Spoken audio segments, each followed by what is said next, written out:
Okay, hello. How are you? Welcome to the No Labels podcast. This is your host, Kris Legion, and today we are on the call with a special guest, Bigmadcrab from INN, fellow member, INN member, here on the Up, call fam? today. So, how's it going? What's going on, Madcrab? How you been? Good. I wanted to catch up with you, man. It's been a minute. Yeah, it's been a while, right? Yeah. Yeah. I know I left for a Holiday little while, seasons. like a year, and then came back. So it's been a while. So what's been going on with you since we haven't seen each other? Well, so right now I'm a editor and contributor for the account Hotspot. Hotspot. I've been working there for a little bit, just editing videos, contributing clips, and doing stuff. They've been keeping me busy over there too. So yeah, it's been fun. Awesome. So, So you've been but working I've over been I've there. been on top of all this like news industry stuff for a couple months now. And this year is pretty crazy. 2024 has already like as soon as pretty much as soon as the Jew tunnel story came out.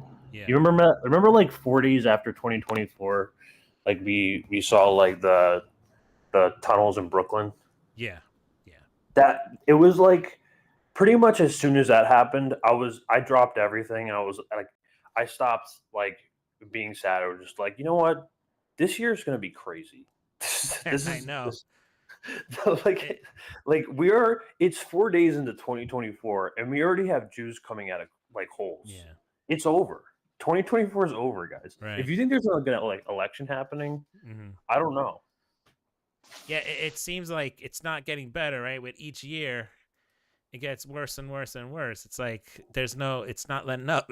you know, it's just getting Yeah, so crazier. actually let me ask you this, Chris, because I know like mostly every election year they're like, oh, there's not going to be an election. Right. What do you think about this year? Do you really think that it's going to be Biden and Trump again? I mean, I know like that's like what the reality is looking like. Yeah. But do you think that they're gonna like call in some kind of like national emergency, martial law? Like maybe not even that extreme. It could be like Yeah. Biden dies.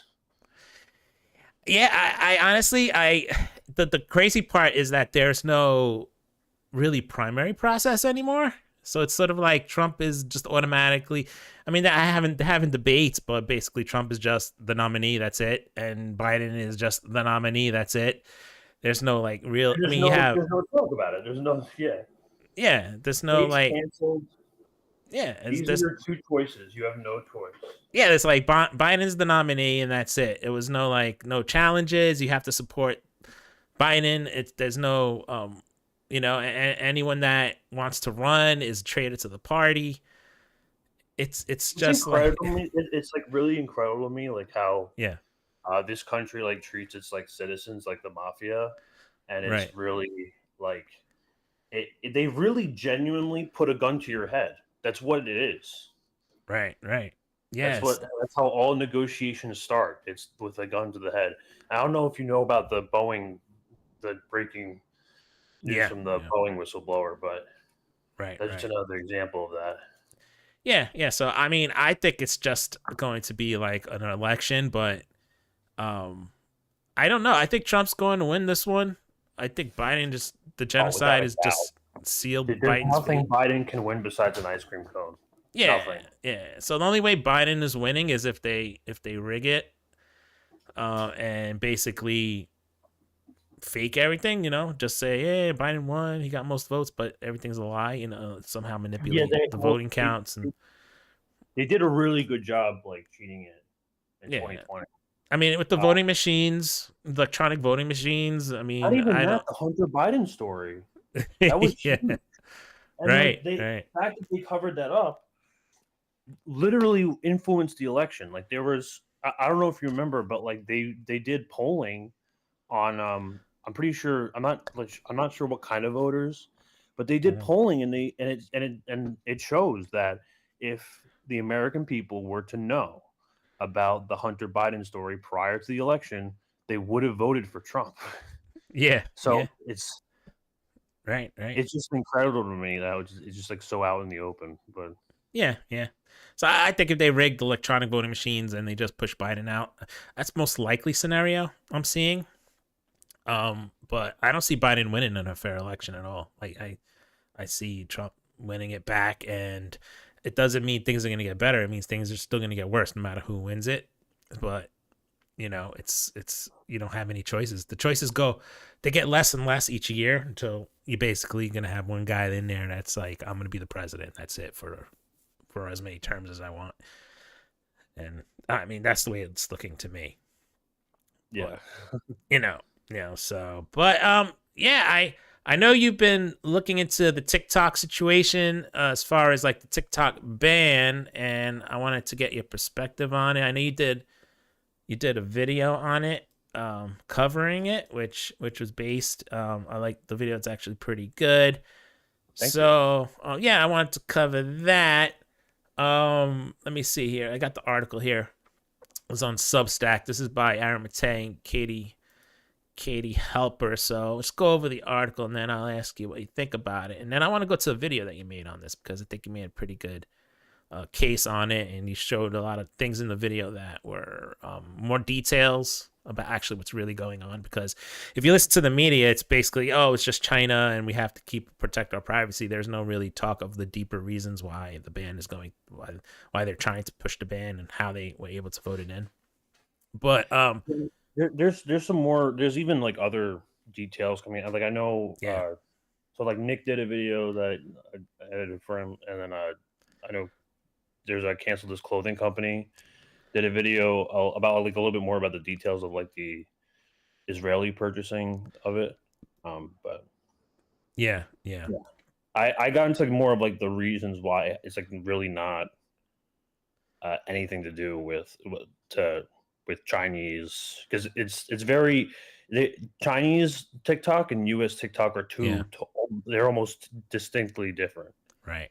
Well, I've heard, I don't know if it's verified, but I heard they snuck something into the bill where the president will get to decide to ban certain all social media platforms that he doesn't want.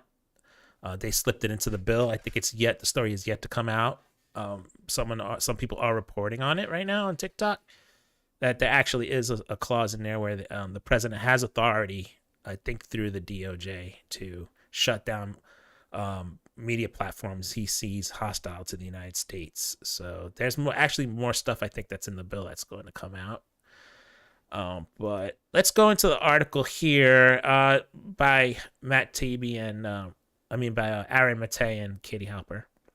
And it says, U.S. politicians ban TikTok to save free speech. In order to stop the digital equivalents of thousands of Chinese spy balloons, a current U.S. representative actually said that from destroying free speech in America, U.S. politicians are jumping into action. They're destroying it first. When it comes to massive tech companies urging endless propaganda into our minds and controlling what we see, we want them to be homegrown and American, damn it, not from some foreign government. So, and that's just stating basically that we're already being spied on Google, Facebook, and Twitter, and the U.S. government spying on us. But it's one thing for them to spy on us. It's another thing for China to spy on us. But of course, we all know Even by the country, China is such a scapegoat, right. because every social media company does this. All of them do this. Discord just got into a huge lawsuit over this, selling information. Right. I mean, that's how they make their money. I mean, they have to get the information, they sell it, and they use it for ad spent money, for targeting, advertising targeting, marketing targeting. That's why they want all your information. That's how these social media companies run. Big data is the new big oil. That's how it works. Yeah. So the more they know about you, the more products they could target you with and things like that. And that's just from the business end. And then you have, of course, the intelligence community end that wants to see what you're talking about, and Immortal Technique has he had like a good. I remember he was talking to Evan Martin one day. He was like, "Your country only tolerates you. It's basically your country is basically just one giant party, and you weren't invited." Right, right. I mean, you're a human capital stock, and there's certain seats up in the ownership box, and the majority of people are never gonna get in there, but they always dangle it in front of you like a carrot, like, oh, one day you'll be here with us. So, all right, so let's continue with the article. Not from some foreign government. So, in order to stop foreign authoritarianism, a bipartisan array of politicians are boosting the domestic kind by voting to ban TikTok. And don't be fooled. This isn't just about the issue of the issue of foreign government spying on us, and not even though many of the same politicians actually said this quiet part out loud, because the government is suddenly unable to control the main news source of a majority of young people. And I think that's also an important point I wanted to also make on this, because social media is a great tool for us to communicate as far as like organizing and exposing a lot of things, but it's also a way for them to monitor us and spy on us, and to see what we're thinking. So it's like a double-edged sword in some ways, for the deep state, as far as like they get to spy on us, but then again we get to actually communicate with each other where in ways that we couldn't do before, right? So anyway, yeah, go ahead. Like I see. Sorry to interrupt. No, go ahead. Go ahead. Again, like I don't even think it's like even exclusive to social media companies. Like even Julian Assange, like he talks about like how as soon as you sign up for a passport, as soon as you become as soon as you get a driver's license, as Yeah. soon as you have a social security number, you are an identified persona, Right. and you're automatically being tracked by all the world's governments, all the major world powers, all the major elite companies. Mm, You don't even need social media for that. I mean, social right. media definitely makes it worse. It makes it a lot easier, Yeah. but they can no matter what, Right. you're pretty much in the system on as long as you're participating in society, you're a recognized person in the system. Yeah. So I'm trying to read this here. Like being against genocide, for example. In leaked audio, the head of the ADL told shareholders that Israel really has a TikTok problem. Now, this leader of the ADL, his name is Jonathan Greenblatt. Greenblatt. Yeah. Now, this guy Oh. is probably a huge piece of slime. Really terrible person. Just irritating as well. And he looks like, Oh, his bald head. skinhead, straight up Bothers skinhead. me. But it seems that when people get a chance to think for themselves and independent journalists have a platform to share facts, they don't side with the oppressors. And that has become a problem for the US and Israel.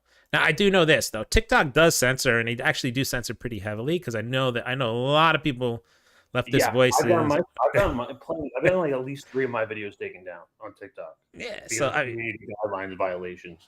It's not the perfect platform. It's definitely like there's definitely more censorship than X. yeah, So it's not. It's yeah. Yeah, I mean they've been complying, like they've been going after accounts that the government hasn't liked. I mean they don't want to get shut down, that's that they lose money. So, but nevertheless, they have let too much showing Israel war crimes too, and pointing out a lot of the lies that it just can't stand, like they just can't handle it anymore. But anything else you want to add to that? No. Sorry, I keep. No. Just okay. Anytime. Aaron and Katie are keeping a close eye on this bill. Moves onto the Senate. We'll see if they join the House in the decision to fight with fire. Plus, CNN aired on national TV that Ilhan Omar is a public relations agent for Hamas. Adam Schiff is back to it, doing what he does best, Russiagating, and Ben Shapiro has a terrible new take, along with the dream to make America worse. Everything as terrible as ever, thrown down with Katie and Aaron, so you can hopefully laugh instead of crying at it. So that's the little thing they did on it, and I wanted to go over. I wanted to go over what you did, but let me go over here before we start your video. I want to go over what the head of TikTok said about it. He released about 2 videos. One he was in the halls of Congress, and then the other one he did like an announcement on TikTok. So let's just run these videos and see what he says here. Just let it buffer. Oh, perfect time to buffer, right? And what was I gonna say? Yeah. Um, Let me refresh it. There, here we are. This is pre-planned. My trip. Yeah. So this is pre-planned. My trip to DC was pre-planned, and there's a lot of misinformation out there, and I intend to clarify it. There's a lot of noise, but I haven't heard exactly what we have done that's wrong. As you know, it's very disappointing for us that the bill passed in the House of Representatives. and I don't think this is a banned bill. People are saying it still needs to pass the Senate. Joe Biden still needs to sign it. Joe Biden said twice already that he's elated to sign it. Right. Joe Biden already said twice he wants to sign it, and this passed with an 81% approval rating. When was the last time you saw Congress agree on 81% of anything?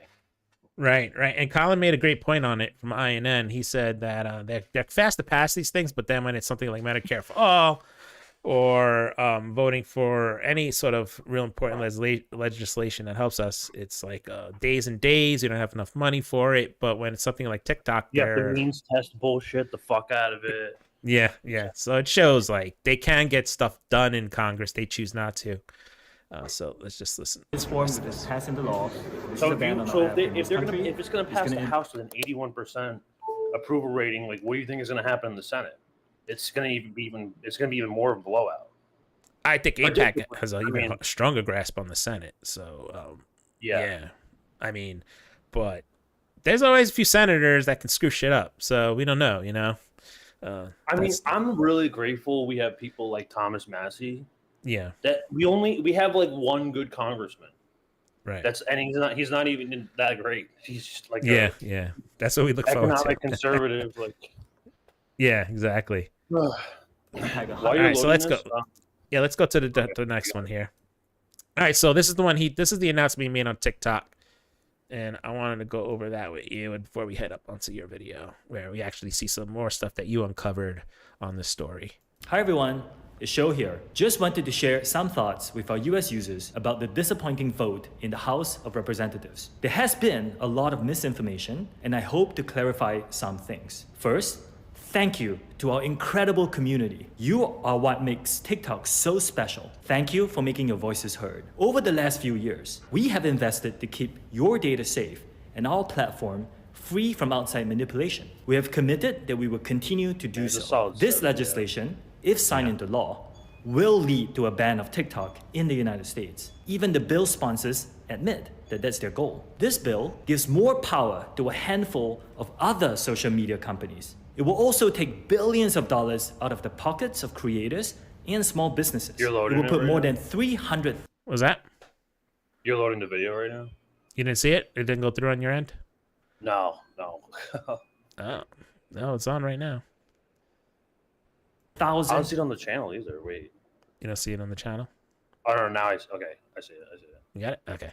I'll play it again. Here you go. American jobs at risk, and it will take away your TikTok. We know how important TikTok is to all of you. It has given our 170 million users a platform to freely express themselves, and has empowered more than 7 million businesses in the United States. Our platform matters to the small business owners who rely on TikTok to make ends meet, to the teachers who inspire millions of students to learn, and to everyone who discovers and finds joy on TikTok. We will not stop fighting and advocating for you. We will continue to do all. Now, I just want to ask you a question. What do you think about the CEO? I mean, does he know everything that's going on, or is he just stuck in like this defense of that China is not doing, in the China narrative that's been run on this situation? Yeah, wait, sorry, say that again? Yeah, I just want to. Now, I don't know. What do you think? Exactly what he was talking about here? Do you think that he knows like the ulterior motive behind the ban, or does he really think that this is something to do with China and his sort of? So he's the CEO. He's not like world major investors. I mean, there's even video of him. You remember seeing that video? That it's like that one TikTok where like he's sitting in front of Congress, Yeah. and they ask him if he's Chinese like 5 times, and he says no, no, Right. no, no. Yeah. Like a no counter. Yeah. Yeah. So I mean, I'm not sure if he really knows it's all. The initial investors were Chinese. They're ethnically Chinese, but they're Yeah. in Malaysia. There's Right. there's no Chinese headquarters. There's no TikTok headquarters in China. Right. Right. There's So one in Singapore and there's one in Los Angeles. right. So All right. So let's play your video. And you did more research on it. You did like a more in-depth analysis of the situation. You covered a lot more like what everyone had. So if you're not following Madcrab, go on Twitter and you can watch this video as well. And it's also on INN posted as well on Twitter. So this is what you did, and let's go over the video. I'm not paying for Twitter Blue. Yeah, me So I just neither. upload Me it neither. here. I don't get paid to get censored. Fuck that. But here you go. Yeah, yeah, fuck that. Here you go. TikTok ban has nothing to do with China, and it couldn't be more obvious. The majority of TikTok shareholders are based in the United States. This is not even listing Walmart and Oracle. In fact, as of 2022, all of TikTok's US data is based on United States servers through a United States cloud computing software company, Oracle. Right. They literally cannot operate in the United States without this company. That's why they're battling for access. Not just a year ago, but right now. It's because that the U.S. government doesn't have direct influence over TikTok is why they can't directly blackmail them and why you see such an effort being pushed right now. Just take a wild guess. I'll let Johnny Boy speak for himself. Speak frank about it. We've been on this show, we've talked about Instagram, we've talked about Twitter or X, and you've seen my back and forth with Elon Musk. But we need to talk about TikTok. TikTok, if you will, it is the 24/7 news channel of so many of our young people, and it's like Al Jazeera on steroids, amplifying and intensifying the anti-Semitism and the anti-Zionism with no repercussions. I've got to ask, Joe, like there's been a lot of lamentations about the... I mean, if this guy burned his hand on a toaster, he would yell at the toaster and call it an anti-Semite. I mean, the guy's a fucking asshole. fact that TikTok's ownership is Chinese. And no repercussions just now. Yeah. Isn't that telling? Yeah, it's just garbage. I mean, they spew so much garbage. Like, I don't believe a word they say anymore. It's just the fact that this was back in December, and then he said he's literally saying the fact that TikTok can, they can say all this. It's literally like Arab news on steroids, and it needs to stop. We need to take care of it fast. They said it already out loud. Right. I don't know what other conclusions you can draw to from that. Yeah. All right, let's keep it. General Atlantic owns a piece of the company. Our friends at Sequoia Capital own a piece of the company. So does Sequoia and General Atlantic, does Oracle want to be responsible for spreading anti-Zionism and anti-Semitism? It's time to talk about TikTok. And I think we need members of Congress to be asking them, why are they doing it up? And let me be clear, I've met with Shou Chu, the CEO. I've talked to their leadership, but it is long past time for TikTok and its owners and its investors to step up and say, enough, we're going to take action. And the numbers of young people who think that Hamas's, massacre was justified is shockingly and terrifyingly high. And so we really have a TikTok problem, a Gen Z problem, that our community needs to put the same brains that gave us Tagli, the same brains that gave us all these other amazing innovations, need to put our energy toward this, fast. Because again, we've been chasing this left-right divide. It's the wrong game. The real game is the next generation, and the Hamas and their accomplices, the useful idiots in the West, are falling in line in ways that are terrifying. Lastly, I'll just say, we saw a dramatic change in the language of the... So, I don't know. He's from Israel because he's basically calling everyone in the West idiots. In some ways, he's not wrong, but I just find it really interesting. Yeah. In that one, he talks about, like in the very last one, he talks about Yeah. like we're chasing this left and right divide. It's the wrong game. They know. They know about class solidarity. Exactly. They're scared. This Yeah. is them showing you that they're scared of class solidarity. Right. And this is why I say, if we say here at the No Labels, there is no such thing as left or right. It's a game. No, it's completely contrarian. There's nothing like, all of it is culture bullshit. There's humanity, and then there's the elite class. Yeah. We all have difference of opinions. You're not going to find people on the left that are going to agree 100% with each other. You're never going to find people on the right. People are going to be a mixed bag everywhere you go. Even on the left, there's people on the left I don't 100% agree with. Right. So that's a fake thing. It's a fake narrative, and it's made up. No one invented these words. Were invented, and they were invented on purpose. So, but nevertheless, it just shows you, like, it's, the people in the West. Now, I don't know if he's American, if he was born here, or he was born in Israel, but it's so I'm thinking he's from the West. But whatever, it's just it shows you, like, they're like this foreign interference coming over here. But let's just finish the rest of the video. It's a little bit left here. Here in America on October the 8th. The language of groups that we've long tracked who've long been problematic, like Students for Justice in Palestine and Jewish Voices for Peace, they flipped like this and went to like Iranian propaganda. The language I could show you from their toolkits, because our analysts are in their groups. We saw this again on October the 8th. It was that fast. So, as he said, that last part, our analysts are in those groups. So that's just admitting to spying on everyone. Right? Isn't that like, God bless whoever leaked that audio. Right. It's so telling. It is so telling. Yeah, it's probably like on a Teams chat, and obviously they have their people in, or other people have their people in their stuff too. So, and I don't think, like, I think people need to understand, like, the amount of influence that the ADL has over American corporations. Yeah, the American government has endless ways of blackmail to make a company do what they want.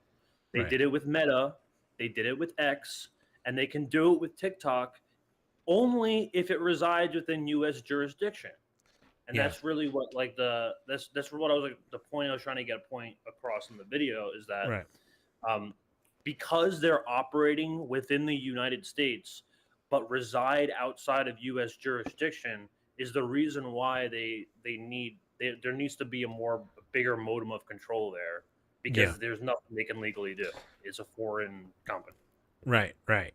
Yeah, so I mean, it just shows you, like, they have so much control over Washington.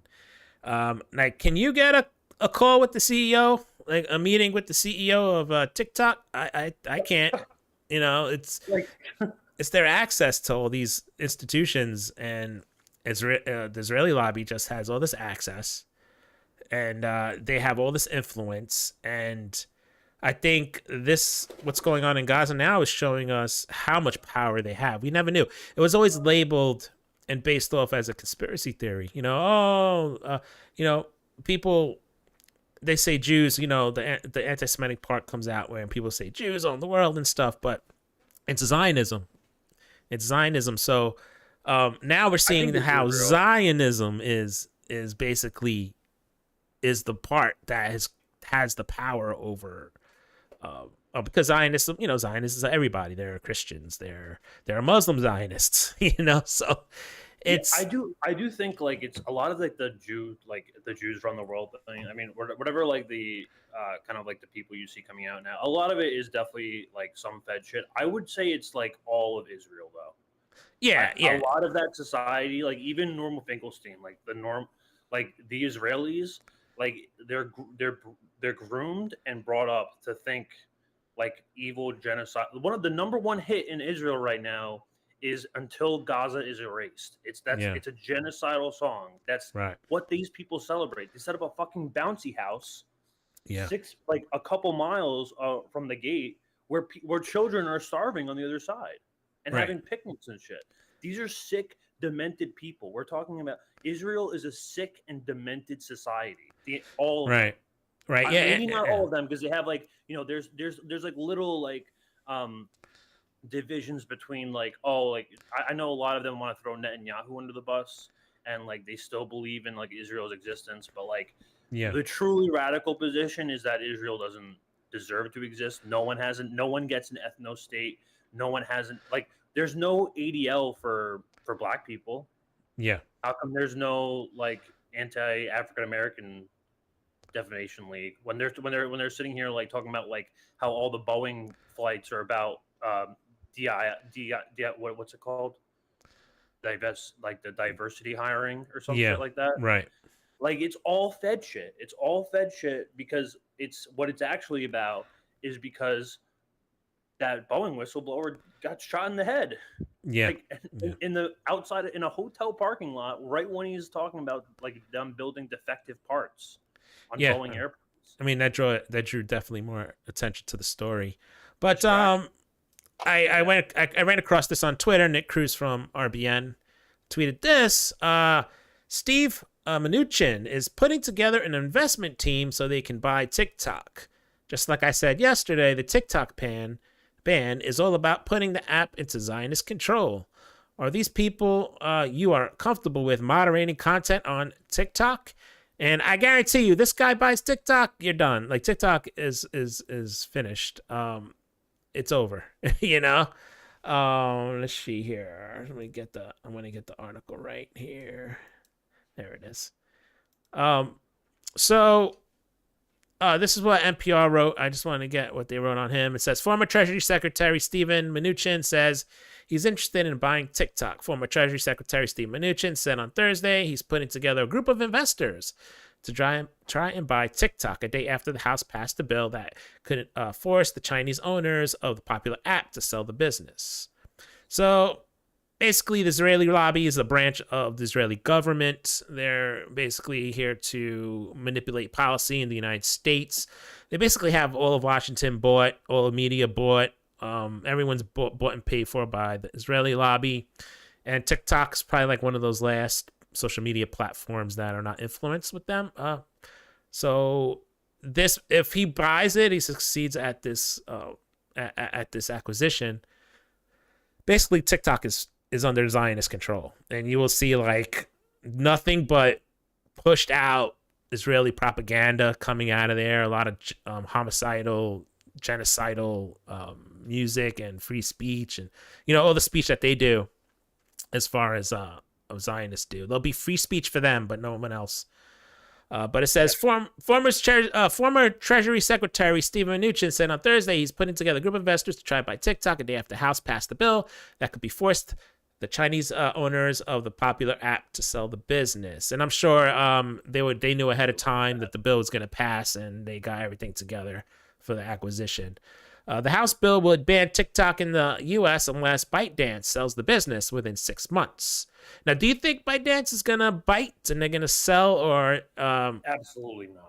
Are they going to close down? They have a giant international market all around the world to cuck to the United States for like that's why the CEO said like this is an effective ban, because there's no way that ByteDance is going to divest.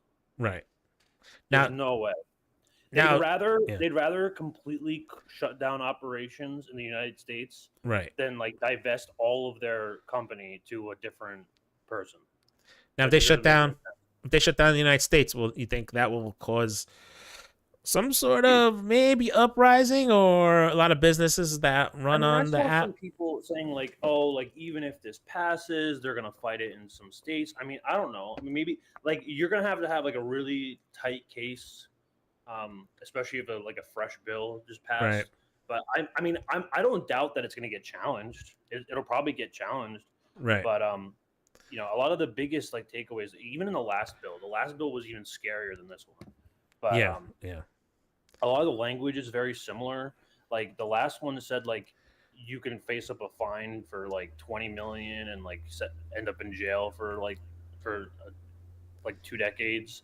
Right. For trying to use a VPN to try to bypass it. A lot of the language is the same. Like now, in this new bill, the president can basically ban any website that he wants. Right. He can go to third parties and he could say if you are operating if this technology or if your software is being used to enable communications to foreign adversaries, which the definition of foreign adversaries can change to anything. Right. It was China this time. It could be Russia. It could be Iran. It could be anything. Yeah. And they flip, and I mean North Korea was one for a while. Like it flips and changes all the time. Right. So this bill basically effectively gives them the power to just take away any sort of means it in order to get to wherever you want to be on the internet. Right. Whether that's like probably Tor, like some like dark, but besides that, like even just using a VPN to access like shows in Netflix, that are not available in your country, right? Stuff like that. It's scary. It's fucking weird shit. Yeah. Let me see here. Okay, so I think I lost you up here. But Steve Mnuchin, like he's a hardcore, and what wouldn't you guess he's another hardcore. Oh, so I'm supposed to leave spotlight on him. He's a hardcore Israel cuck. Yeah. So. Yeah, I mean, it's obvious that he's on there. I mean, he's like Shuttle Adelson. They're all part of the Israeli government. They all work for him. They're assets. I believe they're all assets. And, you know, they just all work for them. For them over there. So, yeah. It's just ridiculous. But, I wanted to go over Richard Medhurst. If you don't know, he went over this as well.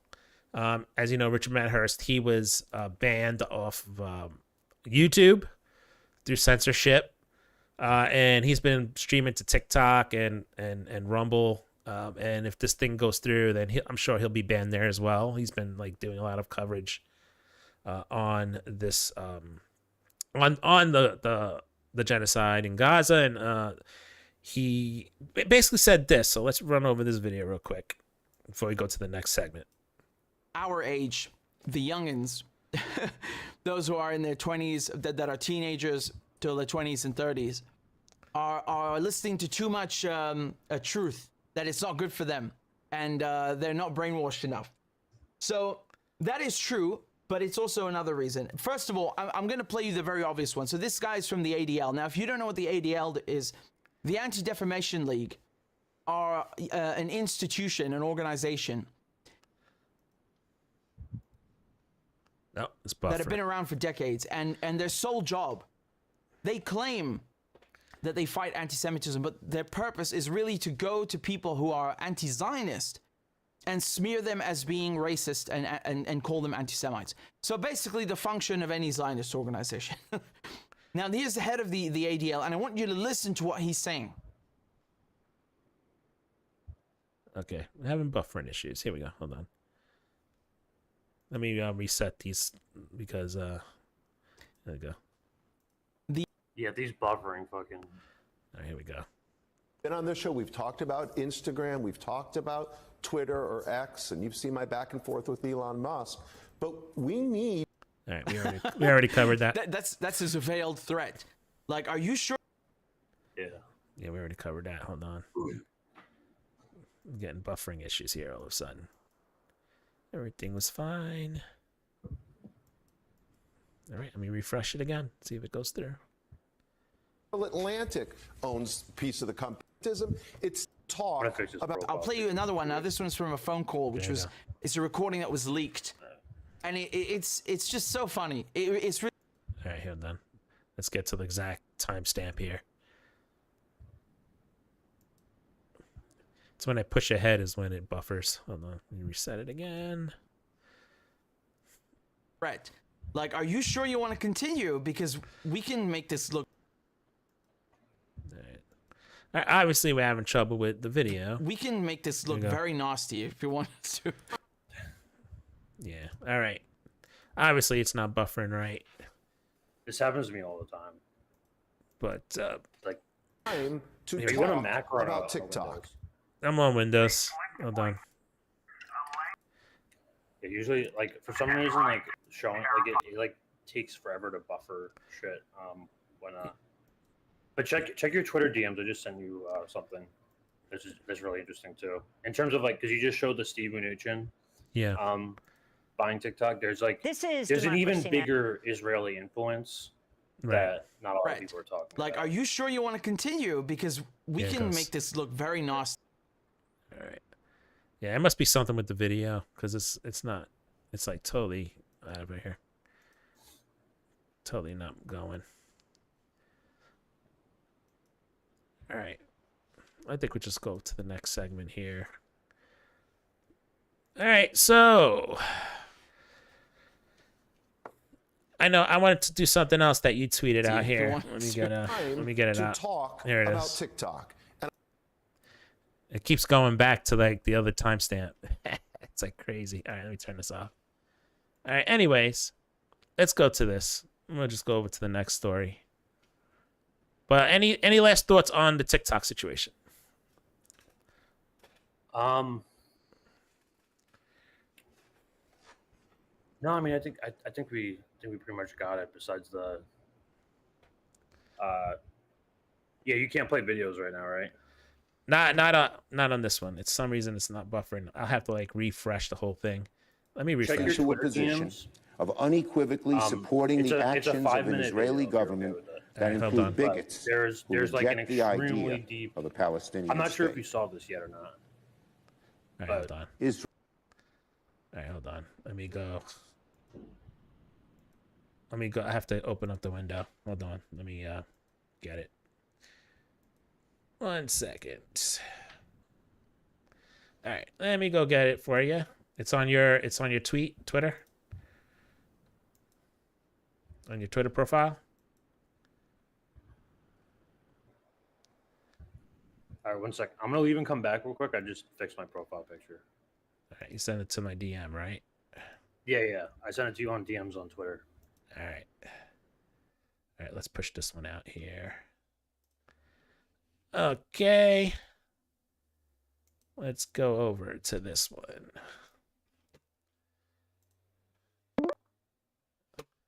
All right.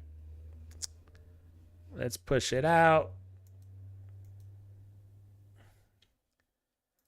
Okay, so this one is from Ian Carroll. He's on Twitter as well. He says, Israel is trying to buy TikTok. Well, people with extremely deep ties to Israel, and no one on TikTok is surprised at all. TikTok doesn't suppress anti-China content. It suppresses anti-Israel content. Hence how Watermelon came to signify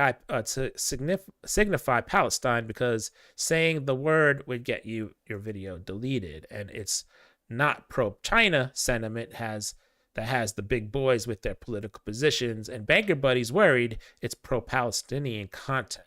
Connect the dots. I had no idea how. So let's go over this video here.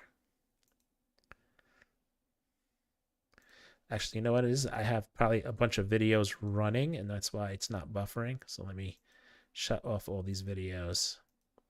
Make sure they stop running.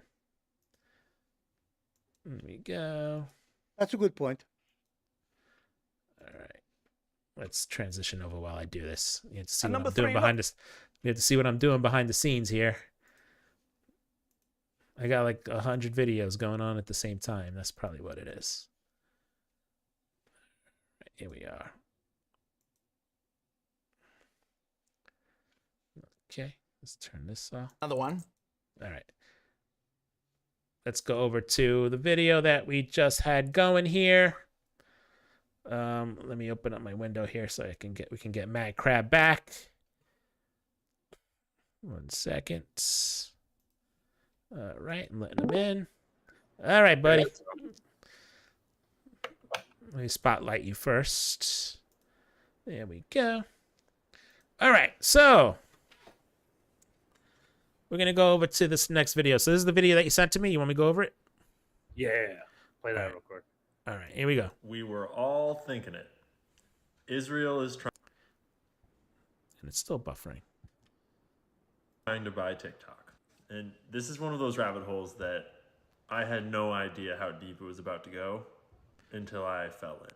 So bear with me here. And before the AI censors me, the country Israel is not trying to buy it. It's people with really deep ties to Israel. This lead came from Whitney Webb, the patron saint of independent journalism. It starts here with Steve Mnuchin, who just announced that he's putting together investors to buy TikTok. But wait, Ian, Steve Mnuchin was the U.S. Treasury Secretary. He's not Israel, right?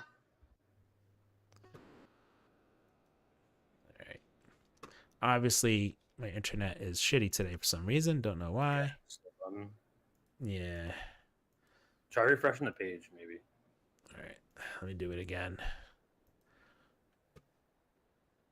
Because I know, like, for some reason on Mac, like, if I have anything plugged into the USB, Yeah. then, like, any other, like, port, Mm-hmm. then it, like, doesn't, it, like, takes forever to buffer anything. Yeah. Like, You know what it was? I had a bunch of videos running at the same time in the background, so it's probably what it was, but I have to still refresh it probably. All right, let's see if it goes through now. Nope, still buffering. Can also be my internet is shitty today. All right, that's what I'll do. Let me close out my windows, and I'll reopen them up so I can get it going again. I have to just reset everything. Sorry for the interruption, guys. We're going to put on a quick break, and then we'll get right back to the stream, okay? We'll see you again in a few minutes.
Okay, we're back. We are back. So now we're going to go over our next story here with Bigmadcrab. Hello. Let's push it in. Oh, I don't have it here. I have to put it back on because I closed my windows. So let me put back the browser catcher. La la la la.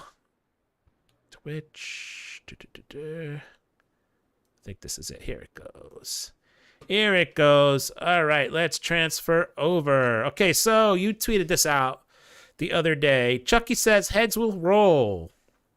Chuck Schumer, he did a conference and he criticized the Netanyahu regime of screwing up, in my opinion, the genocide of Gaza is what he was saying. But screwing up the situation 5 months too late.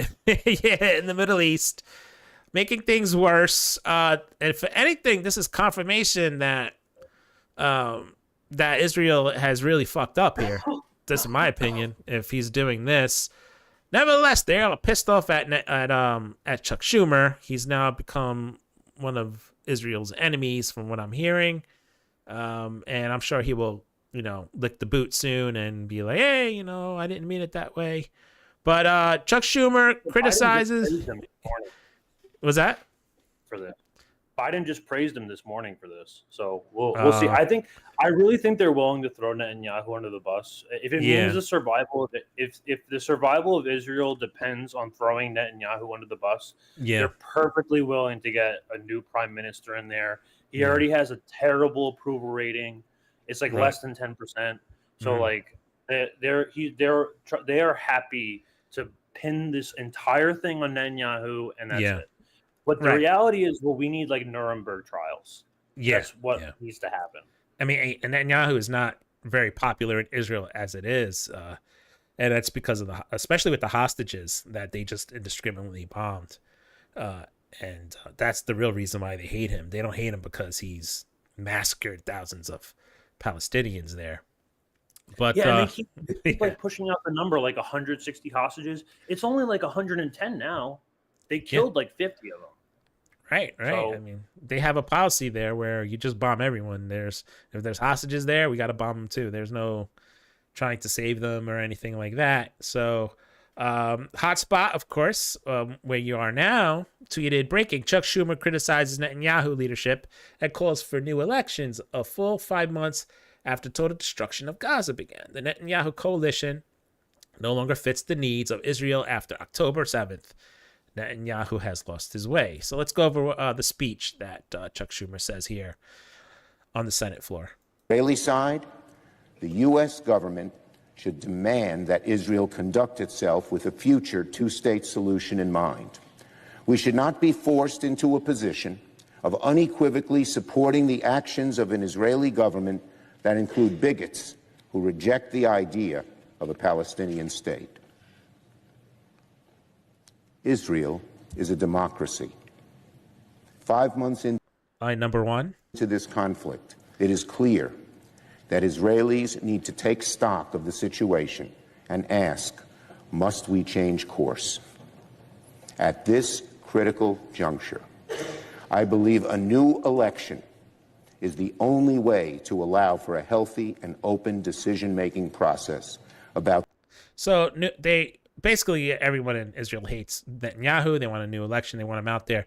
Who do they replace him with? I'm thinking somebody worse. What do you think? So there is an Overton window in Israel. There is like a left and a right. Granted, the left is very much like it's not that great. Yeah. I mean, I'm pretty sure even the left opposition leader to Netanyahu, even he's like. I think the only difference between the far right and like whatever left they have over there is like a one-state solution and a two-state solution. Right. So otherwise they're still like, oh, Hamas. October 7th was terrible. Free the hostages. It's like there's not much room for debate. So yeah, I think that's a correct assessment. It's like not like gonna be much different for sure. I don't know how much worse he can get than Netanyahu. He's like been like the most like super far right wing prime minister they've had for years, like decades. So now, do you think they get the like the Israeli Barack Obama to come in there, put on like a smiley face, smile? He massacres millions and people love him. I mean, that's what I'm seeing. Like their that's what they best have to do. I guess. I think so. Right? Like the empire doesn't have a pretty face anymore. Right. They need a nice. They need a nice like little smile that they can slap on there. Right. You know, like just put like a maybe like a different type of Zionist in there, more of like a, instead of like a psychopath, he looks like a nice guy and he talks very nice, and then he'll massacre a wedding, a couple of weddings here and there. That's what I see, through that whole thing. Let's just finish this up here. About the future of Israel, at a time when so many... There we are. Now it has to start buffering again. Jesus Christ, I hate my internet. Drives me crazy. Gotta get an Ethernet. Only way to allow for a healthy and open decision. Come on, Chuck. I want to hear your annoying voice. Let's go. What's going on here today? I would reset my internet, but I can't do that because then the stream will be done. But all right, let's refresh again. Come on, Chuck.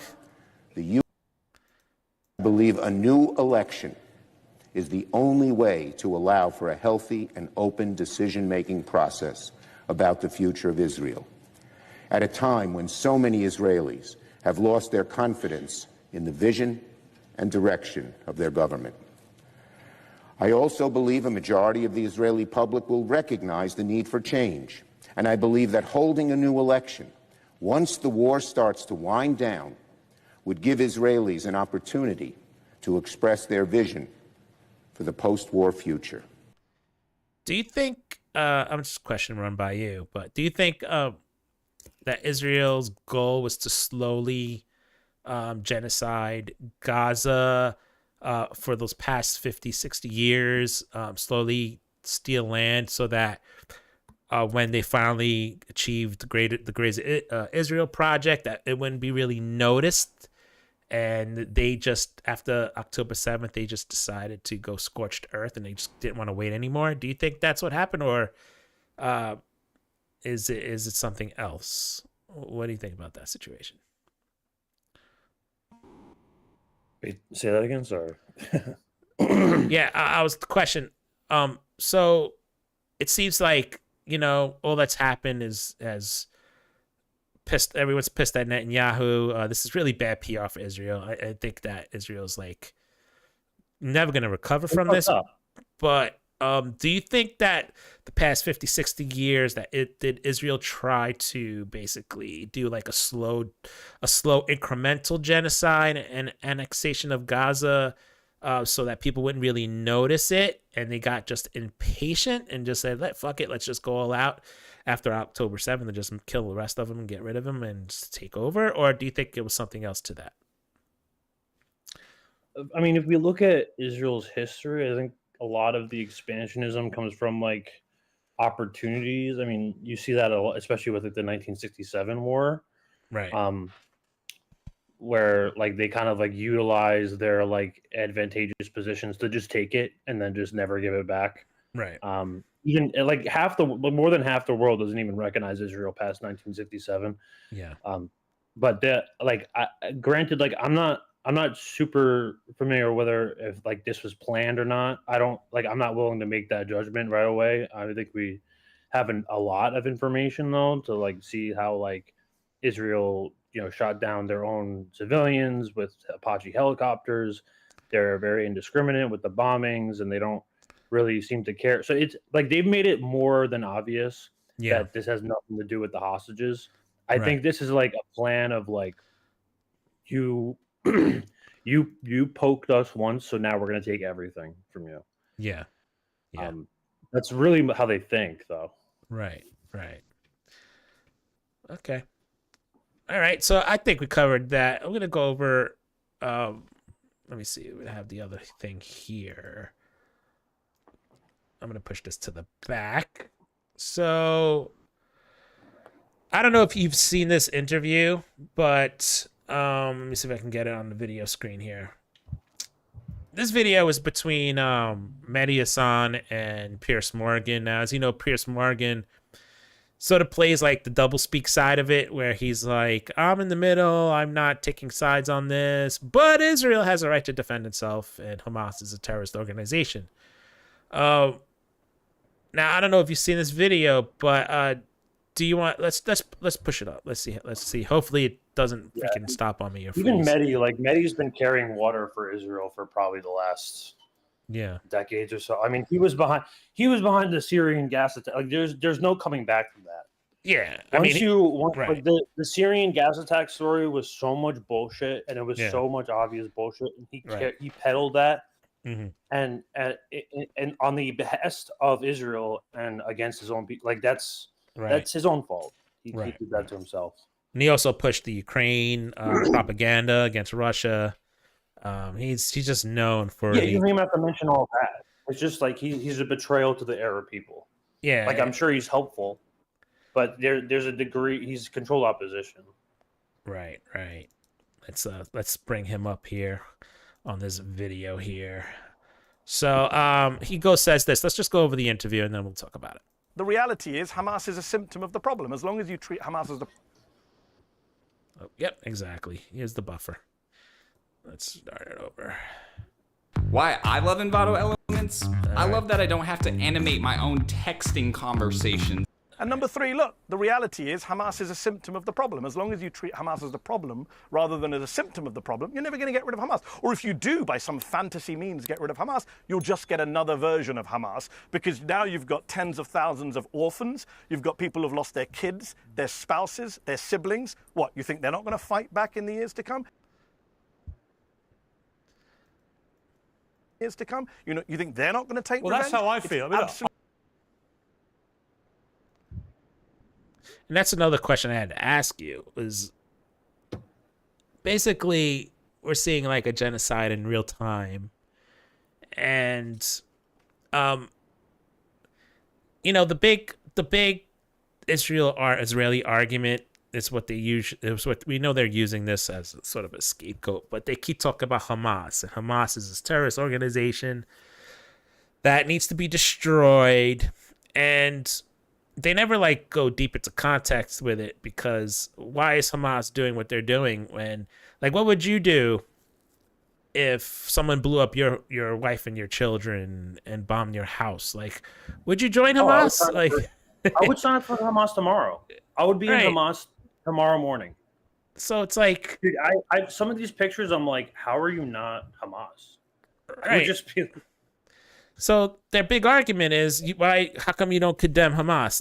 But they'll say that to like a Palestinian activist from Palestine, or a Palestine reporter, or someone from an Arab nation, from like the comedian guy from Egypt. How could you support Hamas? And they're like, well, I have family back in Palestine that they blew up. Like, what do you think I'm gonna do? Like, I'm gonna be like, oh, Hamas is your fault that Israel blew up my family's house with a U.S. bomb? Like, I don't understand that logic and how like they run with it. I think it's those type of arguments that Israel pushes out is another big reason why they are losing the sort of the messaging war on this. So I mean, you have anything else to add to that as far as that sort of reasoning? I mean, even Norm Finkelstein puts it really well in his. I don't know. I haven't seen the whole thing yet, but it is 6 hours, so it's like. But Norm, he like tells Benny Morris about like he uses the same argument, like, oh, with Jews, we need a safe place, and like Palestine is the only safe place for us to go. Right. And Norm Finkelstein literally tells him to his face, well, by that logic, then that means October 7th was justified, because Palestine needs a safe place to operate. Yeah, exactly. Using Israel's logic, you can justify October 7th. Right. As if you think about it, where do Palestinians have to go? Like, where can they go? They're locked how in. come they don't get an ethno state? I want an ethno state. What if you give an ethno state to somebody, you have to give it Right. to everybody now. Right. It's not. I mean, think about it. If they had a standing army, Hamas, Palestine had a reasonable army, a functioning government, they could probably come to the table with a better peace deal, but they don't. So they don't have an army. They have guerrilla fighters. So therefore, Israel can do whatever they want. They can go in there. They can attack them at will. They can, like keep them boxed in there. They don't. There's no so evening the odds. If they never got rid of the PLO in like the early 2000s, Right. they wouldn't be dealing with this. Right. Right. So I mean, it's right. It's a matter of towing your own way. Like this is what happens. Like this is what happened to ISIS. You know what I mean? Yeah. Like it's like we fund them, but then they kind of get out of our control, and then all of a sudden we've created a monster. Right. I mean, Israel created Hamas. They funded Hamas, and now they have a problem with Hamas. So it's like they caused their own problems. We funded Al Qaeda. We created Al Qaeda. Now we had a problem with Al Qaeda, and now we created ISIS. I mean, it's like the never-ending loop that just keeps happening over and over again. So it's just nuts. All right, let's just continue with this. Hopefully it buffered out. So let's go. Absolute madness to believe. I feel the same way. Then we agree. So yeah, I think broadly speaking, I do, because I think you can't kill the ideology, and in fact, all you will do is entrench the ideology. I think, and that's what I don't. Now you see how Pierce is like cucking up to him right there, trying to play like the good boy side. I'm on your side. No, I agree with you here. But then you're gonna see Mehdi Hassan actually call him out here, which I thought was brilliant on Mehdi's part. Now I'm not a fan of Mehdi. I think he has some really cringe parts, but just watching him call out Pierce Morgan here was definitely worth it. I don't think Israel have thought through to a logical end game, which is you're not going to get rid of the thinking that inspired Hamas, because a lot of people will have suffered such appalling grief with their close family in the way you described, that they're going to want to get revenge. I think you're being a little too generous to the Israelis here, and with the greatest respect, I think your questions reflect a little bit of a naivety about what Israel's doing here. You're starting from the premise that Israel is trying to defeat Hamas. I don't accept that premise. I don't believe that's what Israel is trying to do. What do you think they're trying to do? They wouldn't be doing it this way. I think they're trying to take back Gaza. I think they're trying to erase the resistance in Gaza. I think they're trying to get rid of the people from Gaza. So, what do you think about Hassan calling Pierce out right there? Because Pierce's whole argument. That's good, man. I would have told Pierce, do you condemn Israel? Right. Do you condemn Israel? Right. If you put the stats together between October 7th and the genocide right now, it's no comparison. Pierce knows this doesn't start on October 7th. He's talked to enough people to realize he knows he has all the information. He's had Norm on his show. He's had plenty of different people on his show.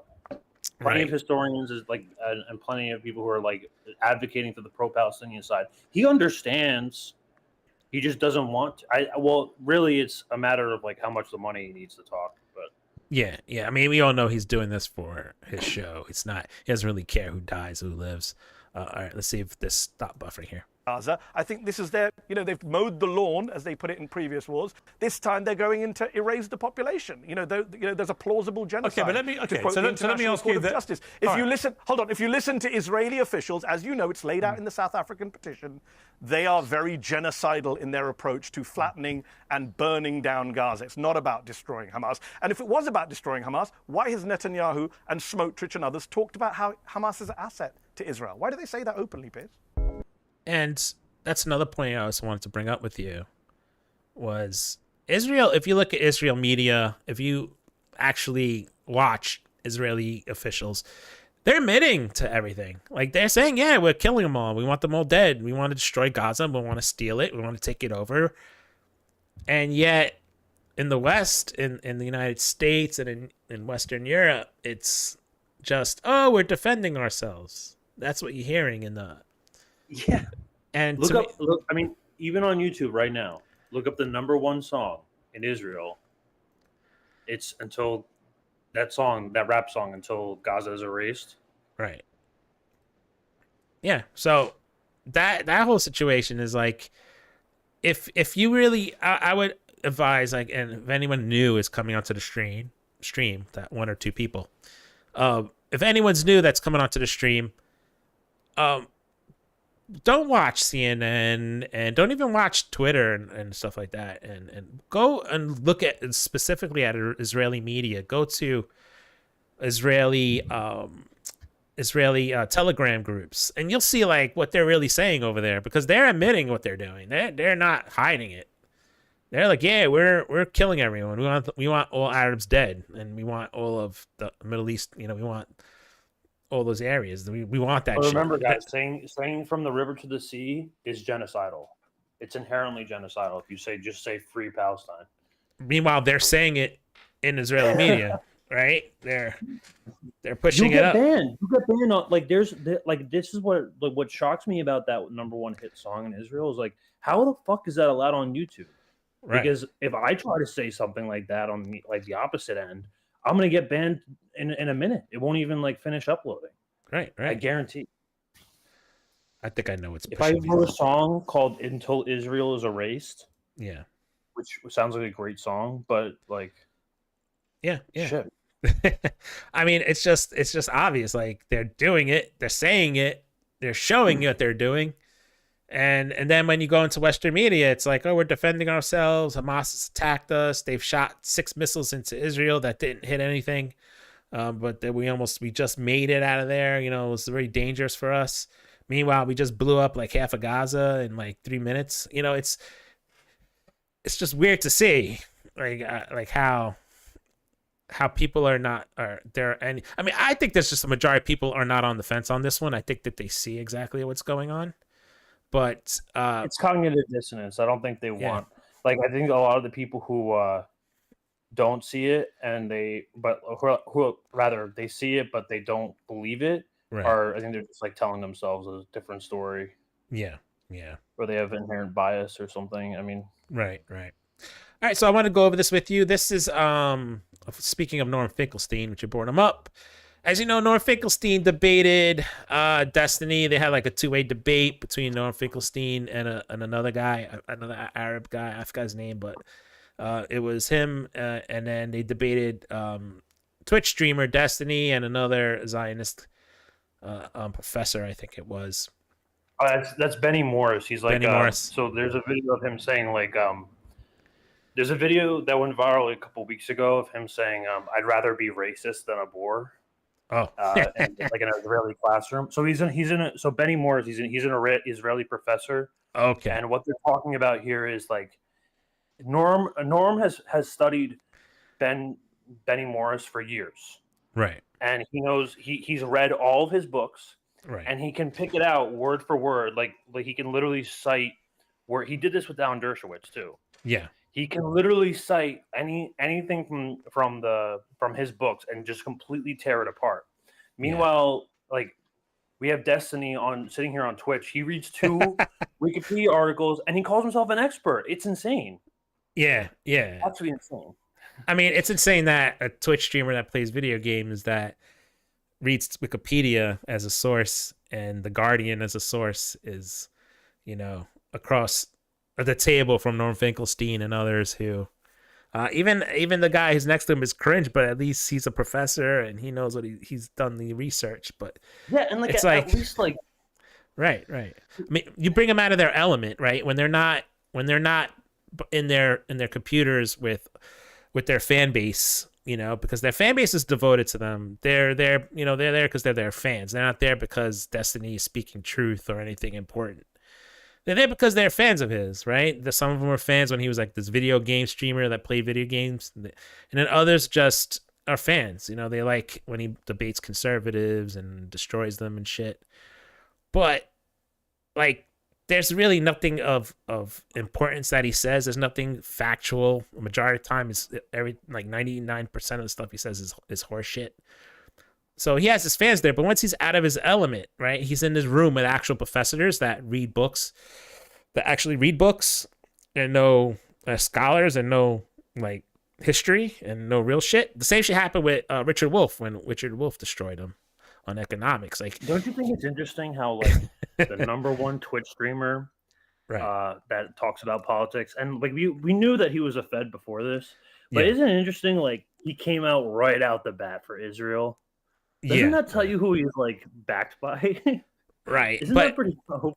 And it's also a trend because when has he ever not gone against the grain, right? He's always backed the establishment permission. Time. It's all the time. Right. It's never been once where he's actually took a position that could actually land him in hot water or have some very powerful interest be pissed off at him, right? It's always something that it's always with the sides with the power. But I mean, I did a little research on him, and he does come from like humble beginnings. Like he was like a no-name guy who made shit money. He worked like a regular job, and he actually succeeded on Twitch. But it shows you like how fast, you know, that you can get corrupted once you're like up there with like the system, and you sort of become establishment shill, you know. So out of all the people that I researched, he actually didn't make no money. He came up from a poor background, but definitely compromised now, right? So let's go over this video and let's see what let's go check out the debate, because Norm totally destroys him in this debate. I thought it was pretty funny. That is exactly. You've not read him. What he said. I've read him. You read. Oh, hold on. Let's get this back here. A little too loud. Let me restart it up. By the way, the entire 6 hours is almost like this. It's just Destiny That is exactly. interrupting him because, like, yeah, I tried watching it, but it's like you have to like constantly switch between like 5 times speed and like 2 times speed. Yeah, because Norm talked really slow, right, and right. then like Destiny's kind of like a cucked version of Ben Shapiro, and he just like talks really fast. Right. Yeah, he also speeds up. I see him. He speeds up his videos as well. His edited videos. Oh, really? Yeah, he speeds them up. It's something to make it faster. Yeah, he speeds up his edited videos. So that's crazy. Yeah, he does like his TikTok, his short form content. He speeds it up. So let's see if this goes through here. That is exactly. You have not read him. What he said. I've read him. You read. Come on, man. You're killing me. This thing's killing my stream here. Stupid buffer problems. Let's go. Let's go. Refresh again. Let me see if it goes forward. Yeah, I'm totally like half slow internet today or something. I don't know what it is. Let's see if it goes through. You, Mr. Barrett. Yeah. I don't believe the guy that wrote the stuff. Come on. It's like I can't show videos today for some reason. It's constant buffering on all my content.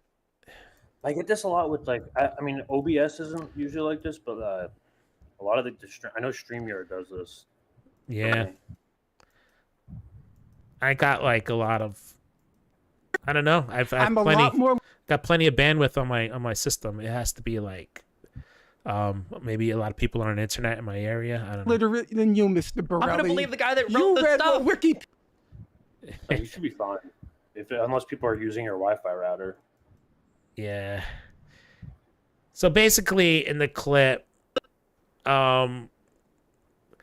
Destiny recites what's like one chapter of the article, chapter 6, and then Norm asks him, "What have you read? Chapter 7? Have you read chapter 8?" You know, because Norm will recite everything in there.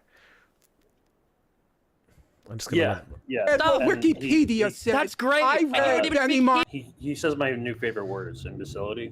Yeah. And it was over within. Would you call yourself an Israeli historian? There was nothing to be said here. It was already like it was just complete absolute nonsense from the other side. If I can just respond. No, I'm just saying that saying what he actually knows. Right. All right. And then this is another part of the video. Let's see if I can bring it up right here. Let's see if this works, because obviously the other one's not working. No, it's a good point. Now, some people accuse me of speaking very slowly, and they're advised on YouTube to turn up the speed 2 to 3 times whenever I'm on. One of the reasons I speak slowly is because I attach value to every word I say. Norm will say this all over and over and over again. I only deal in facts. I don't deal in hypotheticals. I only deal in facts. I only deal in facts. So I just want to make this clear. Destiny constantly talks about how he always likes to use hypotheticals, by the way. Like in all his streams. I use hypotheticals. He said it. So that's a lie right there. Well, let's keep going. And that seems to be the case, except for when the facts are completely and totally contrary to the particular point you're trying to push. The idea that Jews would have out of hand rejected any state that had Arabs on it or always had a plan of expulsion is just betrayed by the acceptance of the 47 partition I don't think you understand Isn't it politics. funny how that doesn't work the other way Forced the around, British though? to prevent Like, when the emigration facts of are Jews from Europe inconvenient and to reaching Israel, safe then, shores like, they- in Palestine. then- That's again- what they did. like, Again, they was and they push back, knew then that it's the like Jews not a problem. were being But persecuted if in we Europe. push back- but if the Palestine the pro-Palestinian side only pushes spot back of land on Earth? on facts that are not necessarily, like bullshit statistics, either like whether it's like bullshit statistics or like Earth? Yes. Out of like Yeah. incontextual passages from articles. Right. And really, there's like not that much nuance to understand here. Like Right. you can go. You can learn a lot from this conflict because there's a whole like 80 years of history Yeah. to learn from. But the conflict itself is really not that complicated at all. No, not at all. It's you have an ethno state that was granted to you by Britain Yeah. from an outside entity, and they just plopped it on a plot of land, and they called it Palestine, and it was called Palestine, and they just decided that some other country decided that this is for another totally different country Right. that had nothing to do with the Holocaust or World War II, that this is your country now. This is Right. their country. Yeah. And I there. wonder if any other countries can act like gods like that. Who else can play God? Yeah, the British Empire used to do that all the time. But, Yeah. I mean, but I saw videos of them where after World War II, they actually forced them to Palestine. There were a lot of Jewish immigrants that did not want to leave Europe, and they actually forced them on the boats. There's videos of them pushing them into Palestine.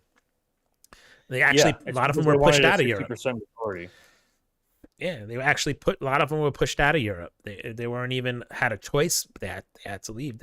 It wasn't a choice. So it was like Europe dumping it away and get out of here, like just dumping them away. And they would have had a safe place. It looks like in Britain because they have a safe place in the United States. So I don't see like the narrative of them having to hide and run away and need a safe place in Israel. So in Zionism.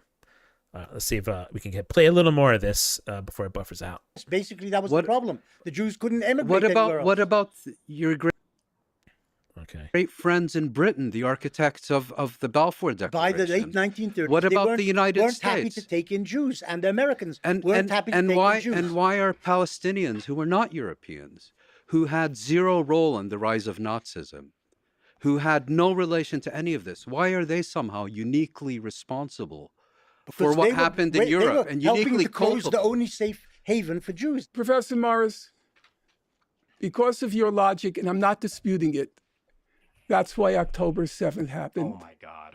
Because there was no options left for those people. The Hamas guys who attacked the kibbutzim. Now you hear Destiny's side there. That's 100% factual. Like, what other choice do they have but to fight back? You know, they're being exterminated. They, apart from the attacks on the military sites, when they attacked Hamas the kibbutzim, is a were out. resistance group. They're not like a political faction. Well, I guess you can call them a political faction because they technically run the Gaza Strip. Yeah. But like there is no politics in Palestine. They don't have an army. They don't have a navy. They don't have an economy. They don't have anything. I would tell you this though. I was around. I was born around the times of the PLO in the beginning, in my early life, and I do know that Hamas, when Hamas did take power, they did more over there for Palestine as far as helping people there and serving the public there than the PLO did. So that was another reason why they became popular there, as far as in Palestine. I mean Hamas is like a little bit more of like I'm pretty sure the PLO was ready to accept like 67 borders, and a two-state solution, right? And Hamas is like the more like ideological extreme to that, right? Where they're like Israel. Well, at least in the 80s, back in the day, they were like we have to destroy Israel. I mean, to be fair, that's still kind of the objective here. Yeah. But it's an occupied land that people have deliberately refused to leave, because as soon as they leave, then they're never getting it back. Yeah. So. All right. Well, let's go over to this one here. See if this works. This is Blinken. This comes out of Quds News Network. Despite reports of statements by Israeli officials confirming that Israel has been blocking aid into Gaza and targeting hungry civilians, U.S. Secretary of State Blinken claims that the U.S. has seen that the Israelis have been not only allowing food in, but they have been working to make sure it gets in and gets to the people who need it. A flat out lie by it's just, they're just making up lies. It's like sort of like, we don't care what you think, we're gonna just lie anyway. But let's go over the video. Yeah, of course. Here we go. What we've seen in terms of food. Yeah, I can't play videos. They're done. What do you think about that story here? About the secretary saying these things. When did he say this? Was it 2 days ago? Yeah, a couple of days ago. Damn. Wow. Yeah. March 13th. It's pretty cool. We have so many videos of Israelis deliberately at the border. I remember that one story coming out about they're actually protesting the IDF to let them in and let them in and come settle. Like, the Israelis that are currently at the border, they're elated. They cannot wait to come in and settle in, get their brand new house, build all their brand new construction. There's a lot of money to be made there, especially for large international companies as well. Yeah. And they're getting the port ready for that, and they just disguised it as humanitarian need. And it's just the way they just report it, and they just say it like it's it's just so obvious that is not the case. Like we have so many, like even the press is like pushing back on him and saying like what like we see video after video of Israel deliberately blocking the aid trucks. Like, you literally can't even get your own aid trucks in. Yeah. You have to go above them, and you have to circumvent our greatest ally in the Middle East. We have to circumvent them in order to get aid in. Yeah. We have to airdrop food from the sky, because they literally won't let our greatest ally come in and help this other country. Yeah. They want exclusive. They just want to bone dry America. Right. So, all right. So I figured we'd just do one more little segment before we go. I wanted to read an article here. This is from March 13th. This is about the Biden and Trump elections. As we were discussing early in the stream, we're talking about Biden and Trump, what we think is going to happen in the election. And this is by Letters from American. I'm assuming she's like on the right or something. Heather Cox Richardson on Substack. And I wanted to read this here and see what it says. I haven't even read through the article, but I thought maybe it'd be interesting. Give us some insights on what's happening with the election and what's really going to happen as far as like the future and basically some questions that we may have. So after yesterday's primary contest, we appear headed toward a Biden-Trump rematch in 2024. But this year's election is an entirely different kettle of fish than that of 2020. In 2020, there were plenty of red flags around Trump's plans to a second term, but it was not until after it was clear he had lost the election that he gave up all pretenses of a normal presidential behavior. Beginning of the night of the election, he tried to overturn that election. Okay, so this is basically a liberal that's complaining about Biden taking over the election. I mean, about Trump stealing the election. But I guess this can show you how unhinged Biden supporters are. But ignoring all will of the voters who had chosen Joe Biden, his attack on the fundamental principle of democracy ended the tradition of the peaceful transfer of power establishment in 1797, when our first president, George Washington, deliberately walked behind his successor, John Adams, after Adams was sworn into office. So, according to Blue MAGA, Trump is a threat to democracy, and Biden is trying to save it. So they have to cheat Trump out of becoming president to stop him. Like, they have to stop democracy. They have to stop democracy to save democracy. We got to put a pause on democracy real quick, guys. I'm sorry. Yeah, it's I God. Pause on democracy. We have a little bit too much democracy here. Sorry. Well, yeah, I don't understand like the problem here. I mean, we all know like presidents don't really run the country, but Trump then refused to step aside for his successor, as all of his predecessors had done, and has continued to push the big lie that the 2020 presidential election was stolen. His loyalists in the states have embraced that lie, undermining faith in our electoral system, although they have never produced any evidence of their claim of voter fraud. Remember the cyber ninjas who handled the election audit in Arizona? The company went out of business in 2022. Then a year after he left office, news broke that Trump had compromised the country's national security by retaining highly classified documents and storing them in unsecured boxes at Mar-a-Lago. When the federal government tried to recover them, he hid them from officials. In June 2023, a grand jury in Miami indicted Trump on 37 felony counts related to that theft. So what do you think about when they tried to get him off the ballot in, what was that state? I can't remember the state it was. Colorado. There was Colorado, and they reinstated him. They couldn't get him off. What do you think about the whole situation? Colorado, Montana was one too. Right.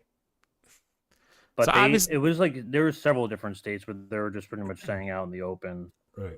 Yeah, we don't want Trump on the ballot. We're not gonna. I mean, he's already the Republican nominee at this point. Yeah. It's been challenged enough to like. I mean, they're gonna have to utilize some other way to cheat the election. I don't see the legal way doing it. They either have to kill him. I don't think they kill people anymore ever since JFK. Yeah. But maybe I don't know, something they have to do something, whether it's something similar to like the Hunter Biden story. I think that's and to follow up on the TikTok story, I really believe that's like what part of the purchase is. Like, you're seeing this in an election year for a reason. Right. You know, they really have, like, during an election year, especially, they really have to tap their hand on the tap of social media as much as possible. You saw that with the Hunter Biden story. Yeah. I think Trump is the only one in the world that can say no to Obama if he asked him to drop out. But that's just me. But yeah. I don't know. In 2016, the Republican Party was still dominated by leaders who promoted supply-side economics. They were determined to use the government to cut taxes and regulations to concentrate money and power among a few individuals who would theoretically use that money and power to invest in the economy far more efficiently than they could if the government intervened. But now she's basically pushing for oligarchs to handle our money instead of the government, because they would do a better job. That's basically what she's saying there. Before 2016, the Reagan-esque party had stayed in office thanks to the votes of a base interested in advancing patriarchal, racist, and religious values. But Trump flipped the power structure in the party, giving control to the reactionary base. In years since 2020, the Republican Party has become openly opposed to democracy, embracing the Christian nationalism of likes of Hungary's Viktor Orban, who maintains that tenets of democracy weaken a nation by giving immigrants, people of color, LGBTQ individuals, and women the same rights as heterosexual native-born white men. So basically, identity politics right there used to as a political weapon, right? And that's another like divide and conquer tactic that they like to use.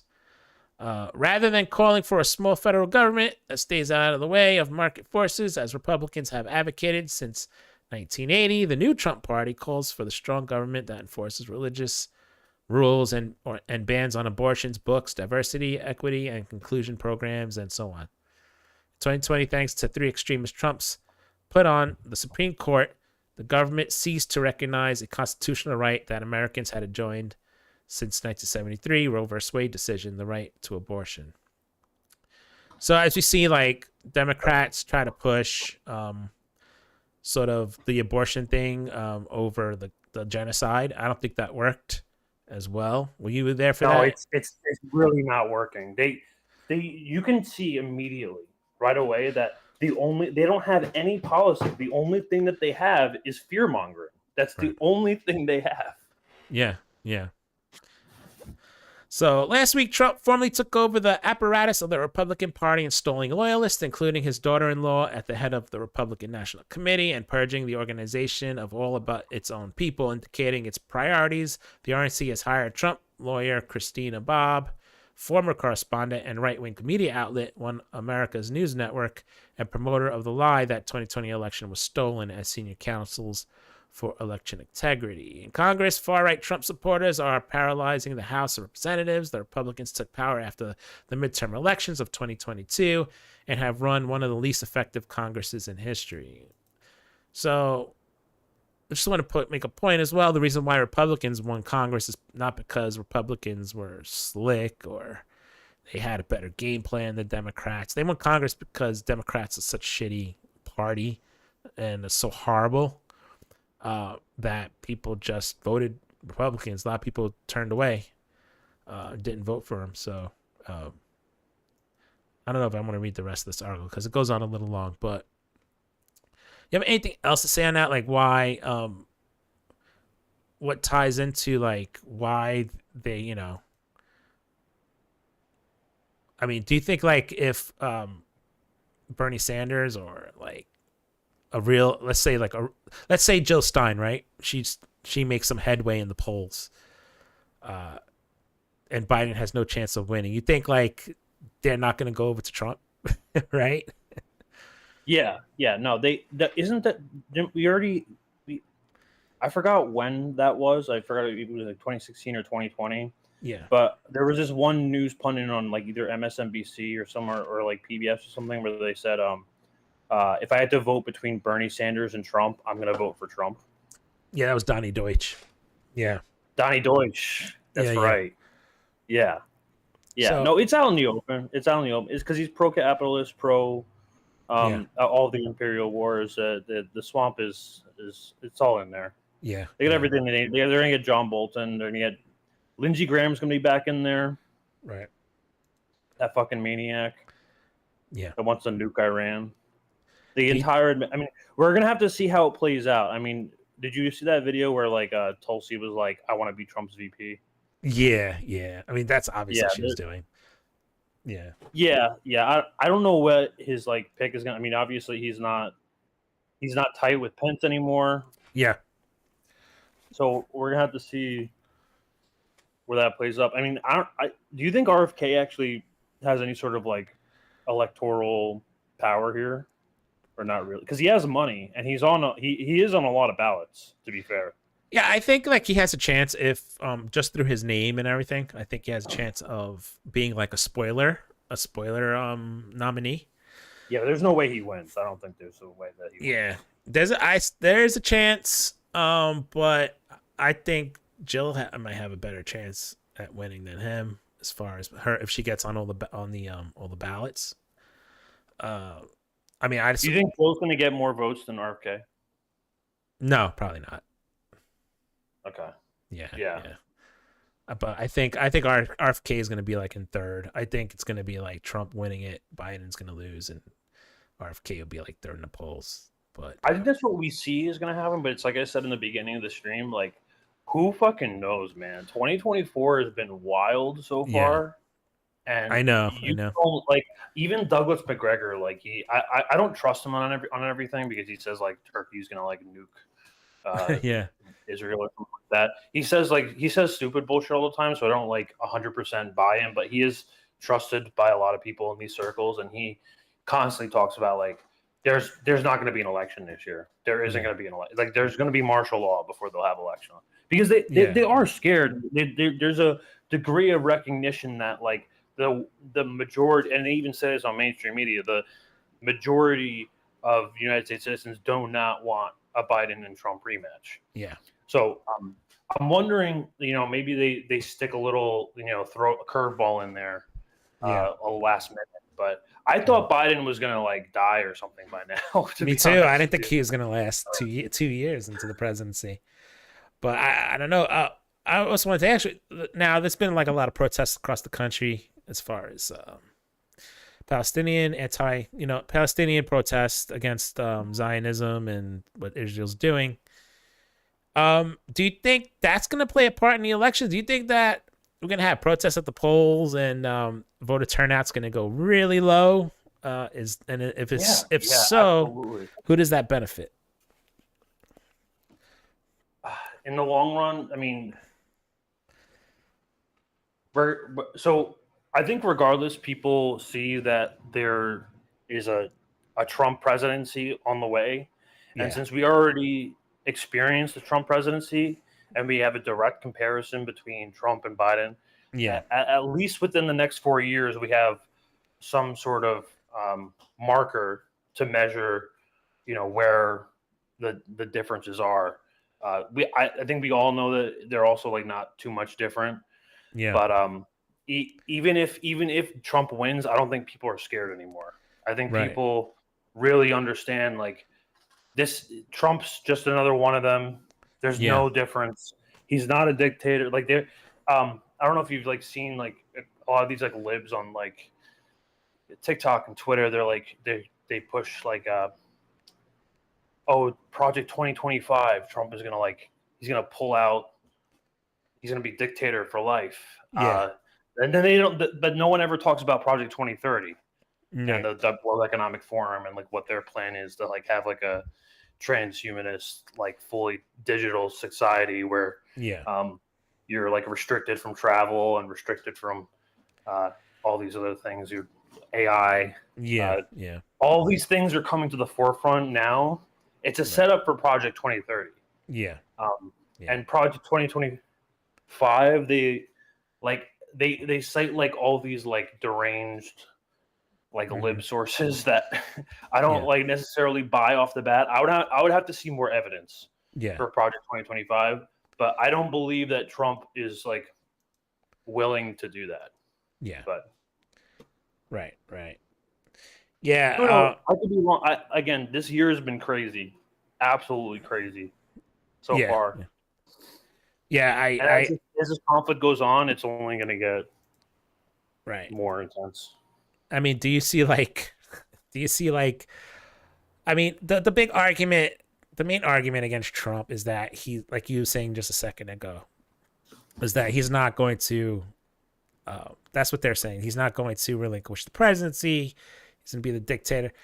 I don't see that either. Like, He's gonna assassinate trans people. He's gonna like kill them, like throw them in gulags, or some shit like that. Yeah, I mean, I see him doing his 4 years and stepping down. I think I'm more if they have like a right to be worried, it's Republicans fixing it so that they're the only ones that are able to get elected through gerrymandering, things like that. But I don't see Trump wanting to stay dictator.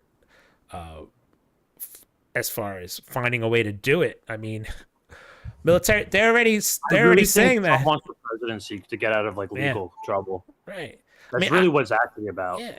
I mean, I think they don't. They said like they're even making statements that the intelligence community is going to give him dumbed down information. They're not going to work with him. So it's like they're already like saying that they're going to defy his presidency. He's not going to be. So it's like. That's how you know the president doesn't actually run the country. Hey, so they how say is it out loud. Like we're going to deliberately withhold intelligence from Trump. Yeah, how is he going to become dictator if the permanent state? The permanent state does whatever it wants, right? If AIPAC wants him gone, he's gone. So, I mean, that's the way it looks, right? So, that's just the whole situation. I think people are not buying it this time. That narrative, and they have to run on LGBTQ rights and abortion rights. I think that genocide is overshadowing all that. It's just not going to. It's not going to matter, and I think we're going to see protests at the polls.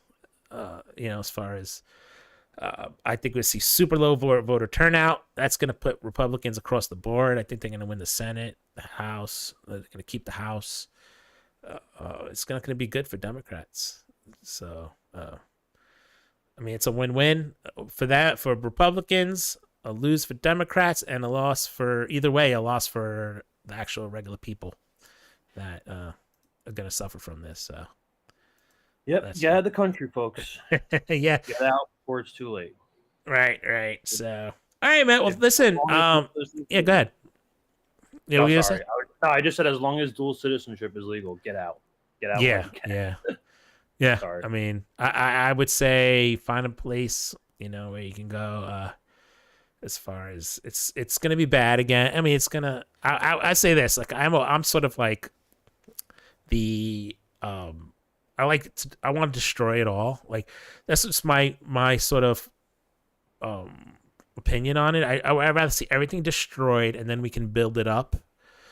So regardless, as long as we're not nuked and we don't commit a nuclear holocaust where we're all dead, but I want to see the system, the United States, destroyed. Like I want the government to blow up. I want us to sort of come together, put our differences aside, and form a new government, a new nation, if possible, that or whatever we want to create, that will, start from the ground up again and create a structure where everyone's treated equal again. Because I don't see any redeemable qualities for the United States at this point, and a path to fix it, especially through electoral politics.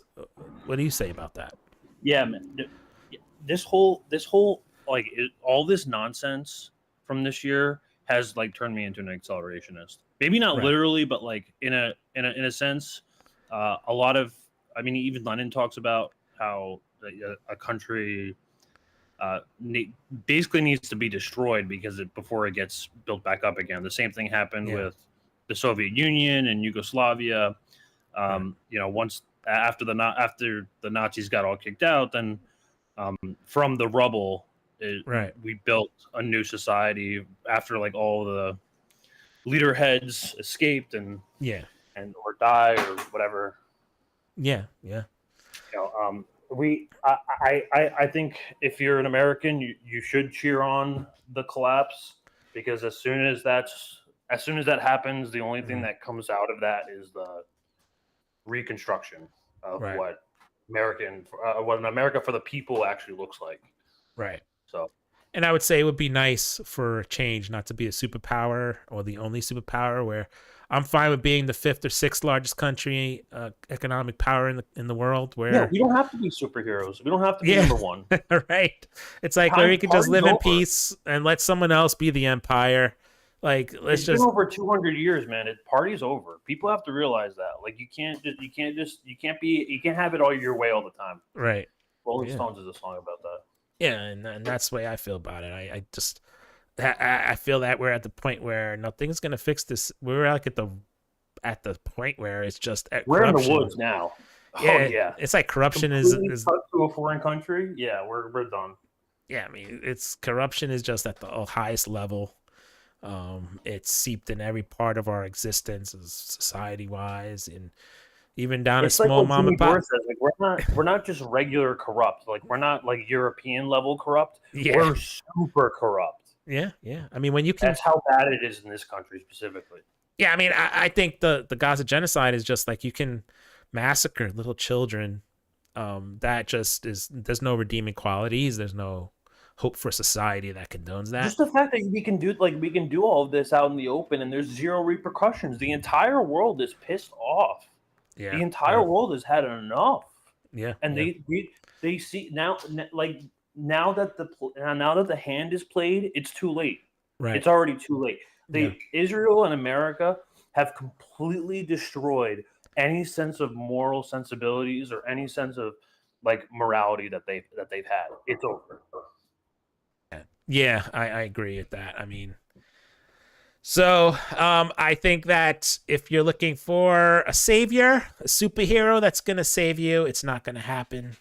The only way we're doing it is to put our differences aside, work for a common goal, and